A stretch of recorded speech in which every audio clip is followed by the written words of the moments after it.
ใจบุญมาโอบเอื้อเกื้อกูลรู้ค่าของบุญเก็บบัวขึ้นมาเพื่อสร้างความดีและเสริมบารมีดังว่าใช้ดอกบัวนี้บูชาพระสัมมาสัมพุทธ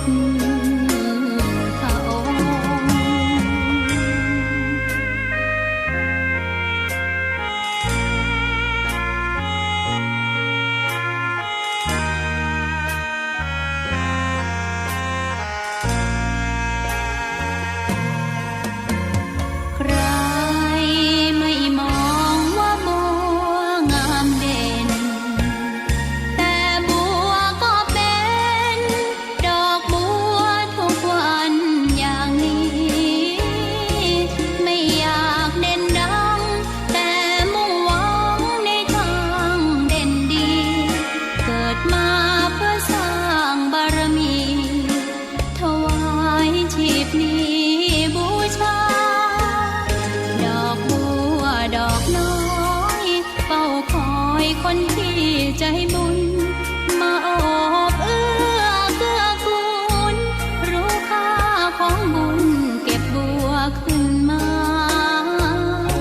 เพื่อสร้างความดีและเสริมบารมีดังว่า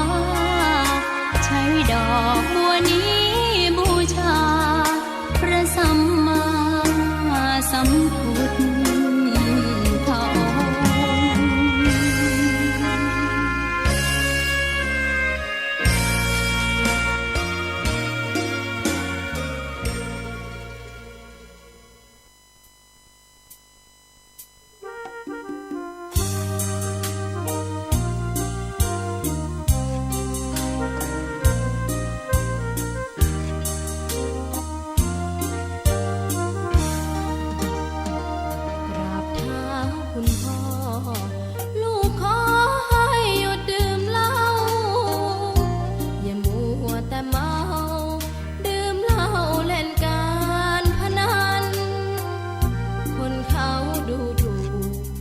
ว่าพ่อ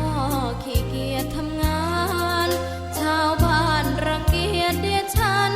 ต่างประจานคุณพ่อสิ้นดีสงสารคุณแม่